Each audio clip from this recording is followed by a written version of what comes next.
बिस्मिल्लाहिर्रहमानिर्रहीम। अस्सलाम वालेकुम स्टूडेंट्स।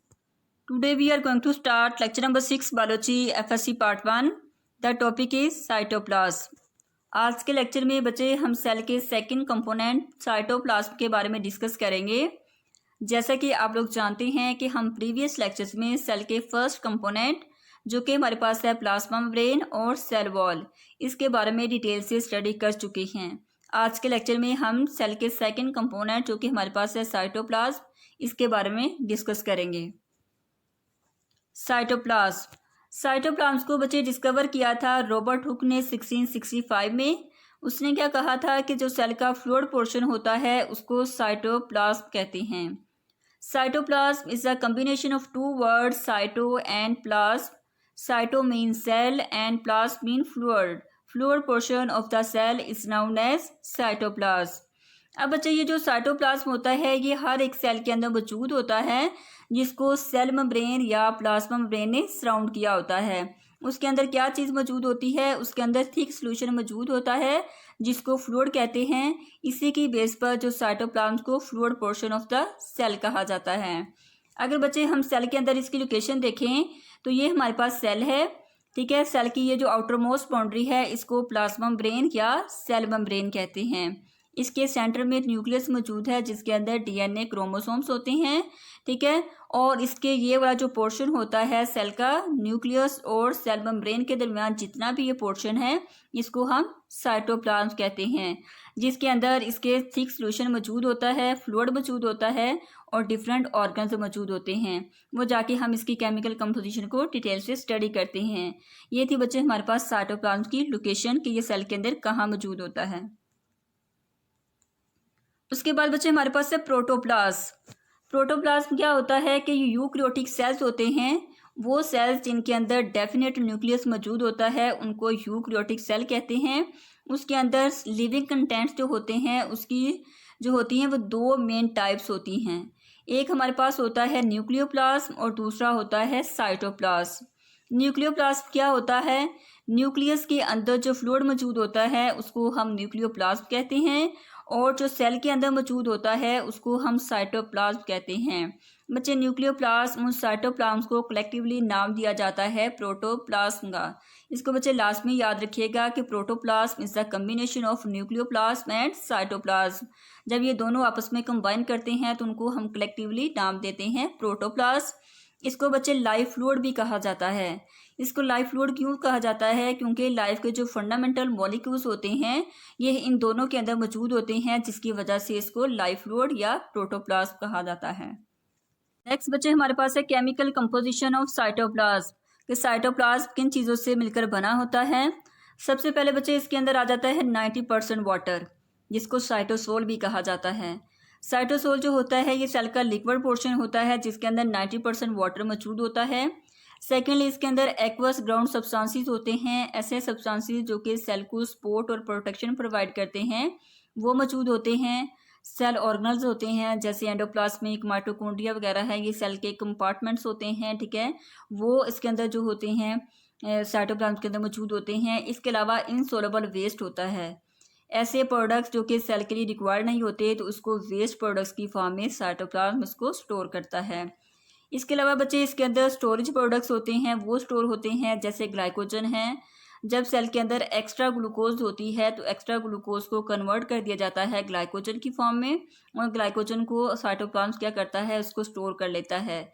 जैसे ही सेल की डिमांड होती है तो सेल की डिमांड पर ग्लाइकोजन को तोड़ दिया जाता है ग्लूकोज के अंदर और ग्लूकोज को फिर सेल उसको यूटिलाइज कर लेता है। लास्ट में बच्चे जो आ जाता है वो है साइटोस्केलेटन। इसके अंदर जो होता है बच्चे साइटोस्केलेटन मौजूद होते हैं, जैसे माइक्रोफिलामेंट, माइक्रो जो हैं फिब्रल्स मौजूद होते हैं और इंटरमीडिएट फिलामेंट होते हैं जिसके अंदर डिफरेंट प्रोटीन मौजूद होती है।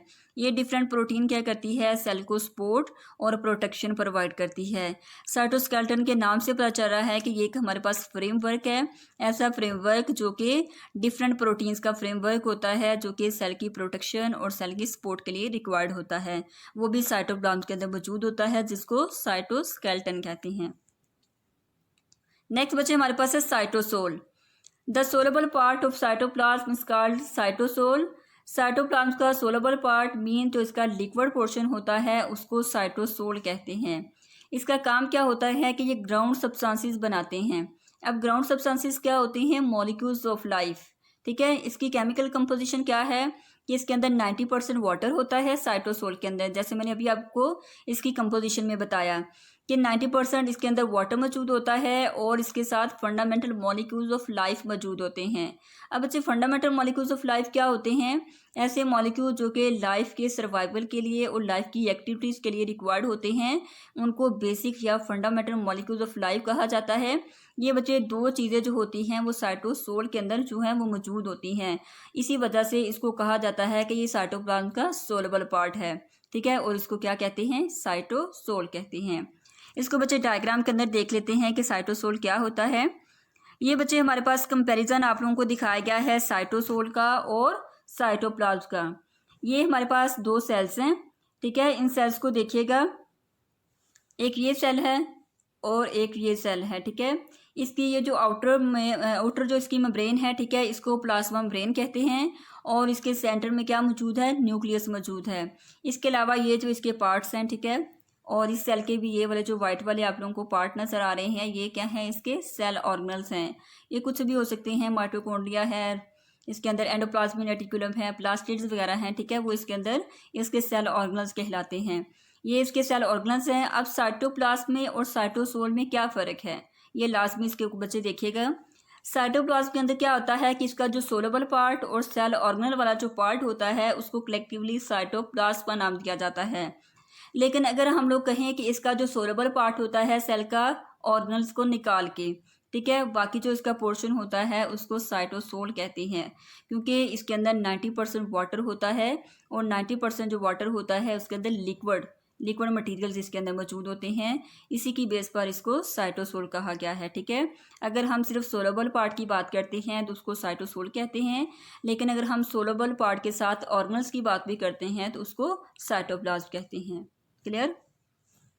उसके बाद बच्चे हमारे पास है सोल्यूशन क्या होता है? सोल्यूशन के बारे में बच्चे आप लोग जो है प्रीवियस क्लासेस के अंदर डिस्कस करते आ रहे हैं कि सोल्यूट और जो सॉल्वेंट का मिक्सचर होता है, होमोजीनियस मिक्सचर, उसको सोल्यूशन कहते हैं। ये बच्चे सोल्यूशन मौजूद होता है साइटोप्लाज्म के अंदर। सोल्यूशन की बच्चे हमारे पास दो टाइप्स हैं साइटोप्लाज्म के अंदर। सबसे पहले हमारे पास है ट्रू सोल्यूशंस और सेकंड इसकी जो टाइप है वो है कोलॉइडल सोल्यूशन। ये दो तरह के सोल्यूशन मिलकर क्या बनाते हैं? साइटोप्लाज्मिक सोल्यूशन बनाते हैं। ये बच्चे सोल्यूशन की आप लोगों को एक फ्लो चार्ट बता दिया गया है कि सोल्यूशन जो होता है, ठीक है, ये मिक्सचर होता है सोल्यूट और सॉल्वेंट का। इसकी दो टाइप्स हैं, एक हमारे पास है ट्रू सोल्यूशन और सेकंड है इसकी कोलॉइडल सोल्यूशन। ट्रू सोल्यूशन क्या होता है कि जो स्मॉल मॉलिक्यूल्स होते हैं वो मिलकर ट्रू सोल्यूशन बनाते हैं जो कि सोलेबल होते हैं वाटर के अंदर। क्लियर? और जो कोलॉइडल सोल्यूशन होते हैं इसके अंदर बिग या लार्ज मॉलिक्यूल्स होते हैं, ठीक है, ये सस्पेंडेड होते हैं। ये इसके अंदर सोल और जो जेल होता है, ठीक है, ये दोनों मिलके क्या बनाते हैं? कोलॉइडल सोल्यूशन होते हैं और ये बिग मॉलिक्यूल्स होते हैं। अब बिग मॉलिक्यूल्स बच्चे क्या हो सकता है? स्टार्च वगैरह हो सकता है, ठीक है, जो कि कोलॉइडल सोल्यूशन का बड़ा मॉलिक्यूल है। ठीक है, इसके अलावा ट्रू सोल्यूशन के अंदर आप लोग शुगर की एग्जाम्पल दे सकते हैं, ग्लूकोज वगैरह है, ठीक है, वो ट्रू सोल्यूशन होते हैं। अब वैसे जो कोलॉइडल सोल्यूशन होते हैं इसकी दो टाइप्स है, एक हमारे पास है सोल और दूसरी है जेल। अब सोल क्या होती है? ये नॉन विस्कस होती है, मीन्स इसकी विस्कोसिटी नहीं होती, ये गाढ़ा नहीं होता। ठीक है, ये सोलेबल होता है, ठीक है, इजीली ये वाटर के अंदर सोलेबल हो सकता है। इसके अलावा जो इसके जो लोकेशन है, ठीक है, ये सेल के सेंटर में मौजूद है। ठीक है, अगर हम सेल में देखें तो सेल के जो है न्यूक्लियस के जो बाहर वाला हिस्सा होता है वो उसका सेंटर वाला हिस्सा होता है जहां सोल मौजूद होता है। ठीक है, और वो नॉन विस्कस पार्ट होता है। इसके बाद इसकी जो सेकंड टाइप है वो है जेल। जेल जो होता है बच्चे ये विस्कस होता है, इसकी विस्कोसिटी बहुत ज़्यादा होती है, गाढ़ा होता है, और गाढ़ा होने की वजह से इसकी जो नेचर है वो कैसी है? इनसोलेबल है। ठीक है, और ये कहाँ मौजूद होते हैं? सेल के किनारों पे, जिसको कहा जाता है पेरिफेरल। ठीक है, जो पेरिफेरल पार्ट होता है सेल का उसको जेल कहते हैं। अब ये देखिएगा बच्चे, अगर आप लोगों को मैं डायग्राम के अंदर दिखाऊं कि ये हमारे पास फॉर एग्जांपल एक सेल है, ठीक है, इसके सेंटर में न्यूक्लियस मौजूद है। ठीक है, ये जो इसकी आउटर मेम्ब्रेन है, ठीक है, इसको कहते हैं प्लाज्मा मेम्ब्रेन और इसके सेंटर में न्यूक्लियस मौजूद है। अब ये देखिए कि अगर आपने इसकी जो देखनी है जेल की जो है कि ये कहाँ मौजूद है, इसकी जो लोकेशन कहाँ है सेल के अंदर, तो ये जो सेल का पेरिफेरल पार्ट होता है, ठीक है, ये जो इसके किनारों वाला पार्ट है इसको हम क्या बोलते हैं? जेल बोलते हैं। क्लियर? और अगर हम इसकी बात करें कि जो हमारे पास सोल है वो कहाँ मौजूद है, सेल का ये जो सेंटर होता है, ठीक है, यहाँ सोल मौजूद होता है। दोनों की लोकेशन का आपको पता चला कि जो सोल होता है ये सेल के सेंटर में मौजूद होता है, और जो जेल होता है ये जो सेल मेम्ब्रेन होती है, ठीक है, इसके साथ ये जुड़ा होता है, जिसको पेरिफेरल पार्ट कहा जाता है सेल का, और ये विस्कस होता है। क्लियर।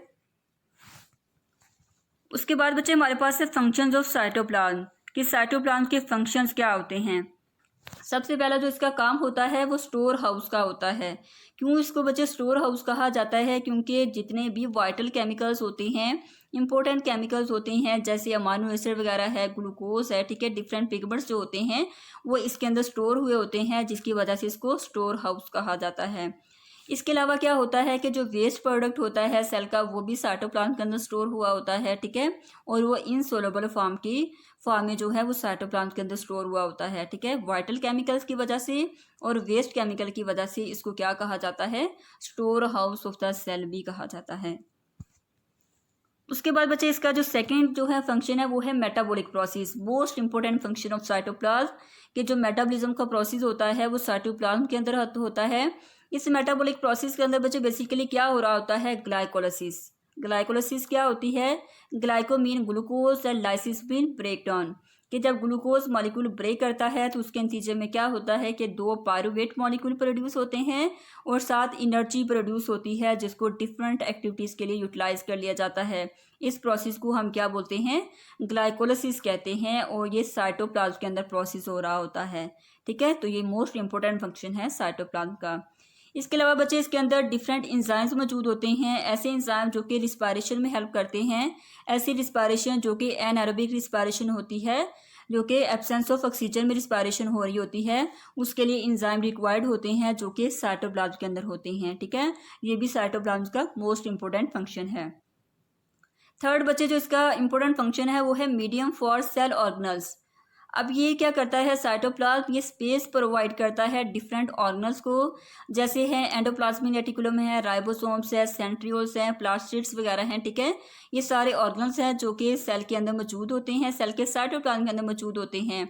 ये इनको सूटेबल इन्वायरमेंट प्रोवाइड करता है ताकि ये जितने भी ऑर्गन्स हैं ये अपना डेफिनेट और प्रॉपर फंक्शन परफॉर्म कर सके। क्लियर। इसी वजह से इसको कहा जाता है कि ये मीडियम है, स्पेस है, जो कि सेल ऑर्गन्स को दी जाती है उनके फंक्शंस को प्ले करने के लिए। ये बच्चे हमारे पास एक सेल है, ठीक है। इस सेल के अंदर आप लोगों ने साइटोप्लाज्म और सेल ऑर्गन्स की लोकेशन को देखना है कि ये सेल के अंदर कहाँ मौजूद होते हैं। ये देखिए बच्चे हमारे पास ये एक पूरा सेल है, ठीक है। इस सेल की ये जो आउटर मोस्ट बाउंड्री होती है इसको क्या बोलते हैं, प्लाज्मा मेम्ब्रेन या सेल मेम्ब्रेन बोलते हैं। इसके सेंटर में न्यूक्लियस मौजूद होता है, ठीक है। न्यूक्लियस के अंदर जो है वो न्यूक्लियर मटेरियल मौजूद होता है। क्लियर।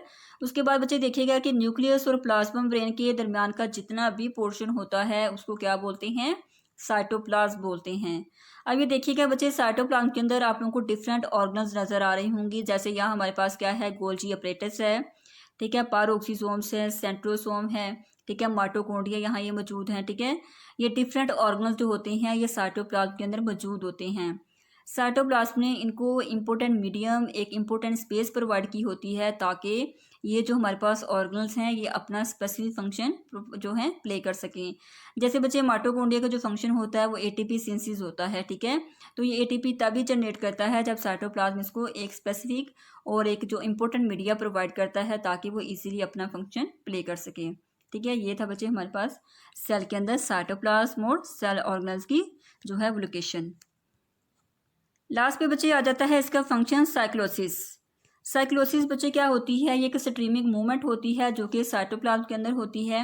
साइटोप्लाज्म के अंदर क्या होता है कि इसके अंदर फ्री फ्लोटिंग ऑर्गेनल्स होते हैं, ठीक है, जो कि फ्रीली सेल के अंदर या सेल के साइटोप्लाज्म के अंदर मूव कर सकते हैं। जैसे हमारे पास प्लास्टिड है और माइटोकॉन्ड्रिया है, ठीक है। ये बच्चे सेल के अंदर फिक्स नहीं होते, क्यों, क्योंकि ये फ्री फ्लोटिंग होते हैं, ये इजीली साइटोप्लाज्म के अंदर मूव कर सकते हैं और अपना फंक्शन प्रॉपरली प्ले कर सकते हैं। इस मूवमेंट को साइक्लोसिस कहते हैं, ठीक है। ये भी साइटोप्लाज्म का एक इम्पोर्टेंट फंक्शन है। क्लियर। ये था बच्चे आज का आपका लेक्चर। आई होप सो आपको समझ आ गया होगा।